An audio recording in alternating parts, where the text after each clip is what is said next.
Hello, good morning, welcome boys and girls to 5 Minutes Tobacco. I asked InVideo AI, that's a website, to produce a video.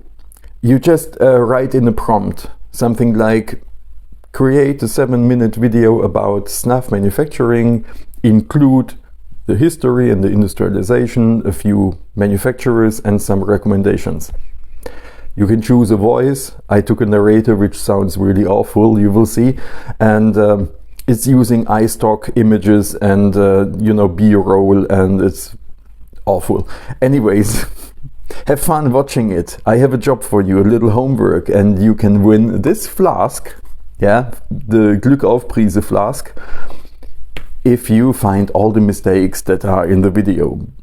So have fun, don't drink coffee while watching it. Ever wondered about the fascinating journey of nasal snuff from tobacco leaf to your snuff box? Today we're taking a peek behind the curtain, exploring the intricate process of transforming raw tobacco into the finely ground snuff we know and love. From the initial harvest to the final packaging, every step is a testament to centuries of tradition, innovation, and craftsmanship. Stay tuned as we delve into the captivating history of nasal snuff manufacturing.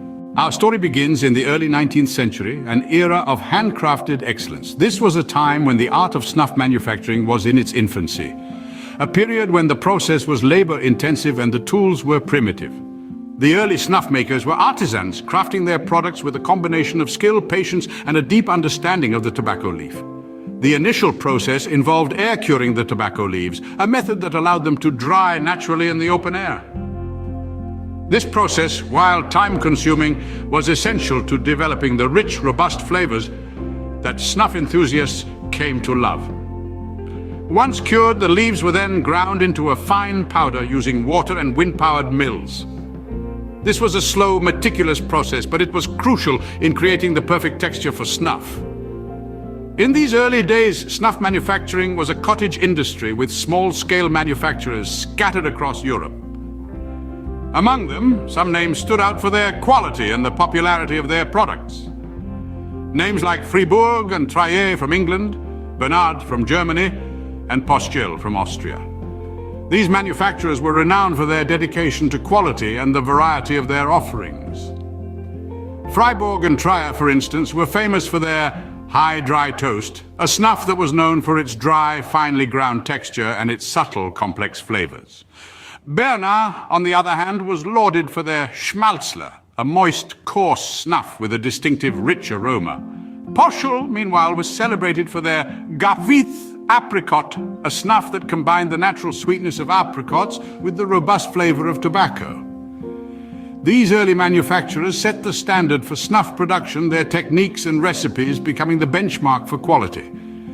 They were pioneers, their innovative approaches to snuff making shaping the industry as we know it today. However, as dedicated as these craftsmen were, they were about to face a challenge that would revolutionize their industry. The Industrial Revolution of the late 19th century was about to change everything. As steam engines roared and factories sprung, the nasal snuff industry was about to transform. The dawn of the Industrial Revolution in the late 18th century marked a pivotal moment in the timeline of snuff manufacturing. Until then, snuff was primarily a luxury product enjoyed by the elite and produced in small quantities. But with the advent of mechanized processes, all that was about to change. The introduction of steam-powered machinery revolutionized the manufacturing process. The grinding of tobacco leaves, which had previously been a labor-intensive process, could now be performed by machines, dramatically increasing production efficiency. This allowed manufacturers to produce snuff on a much larger scale and make it accessible to a wider audience. This period also saw the emergence of several prominent snuff manufacturers who embraced the new technology and pioneered its use in the industry. Among them, Fribourg and Traillet of England and Bernard Schnupftabak of Germany stood out. Fribourg and Traillet, established in the late 18th century, quickly became renowned for their high-quality snuff. They were known for their wide range of products, including the popular High Dry Toast and Dr. J.R. Justice. Meanwhile, Bernard Schnupftabak, founded in the early 19th century, made waves with their inventive flavors and unique blends.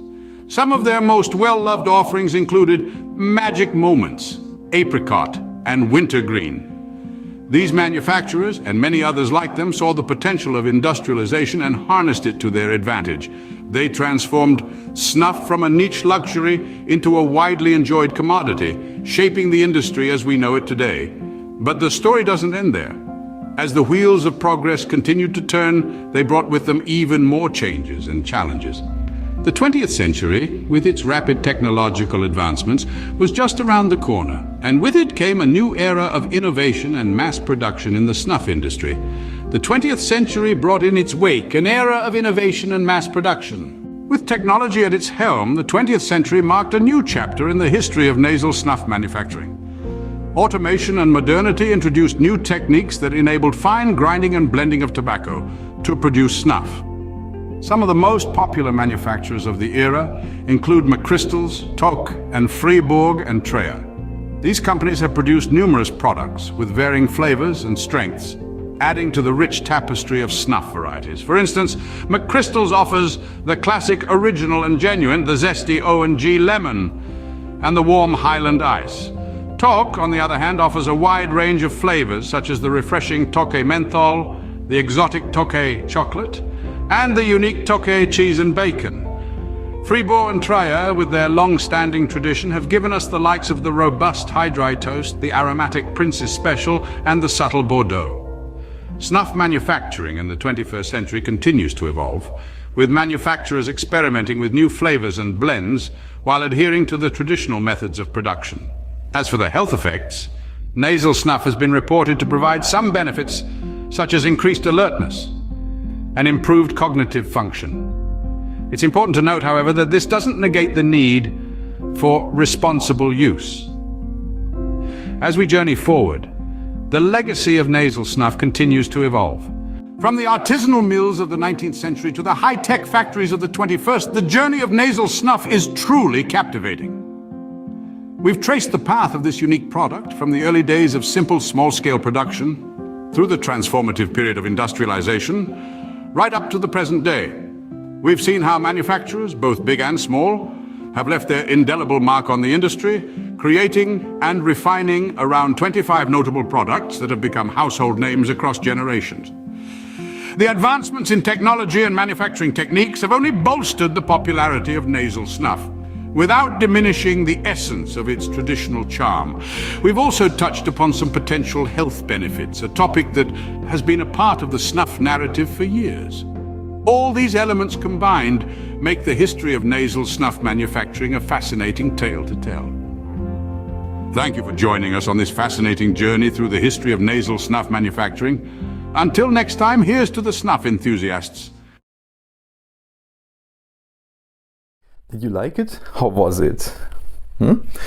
Well, awful, right? Ridiculous. Have you found the mistakes? I don't know how many there are.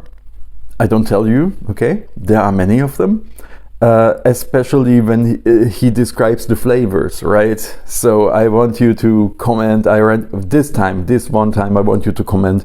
Usually I never ask you to like a video, to subscribe, or to send whatever, to share it with people or to comment. But this time I dare you, write a comment, find all the mistakes, and if you're lucky, this flask can be yours. So thank you for watching, and I wish you a very nice day. Bye bye.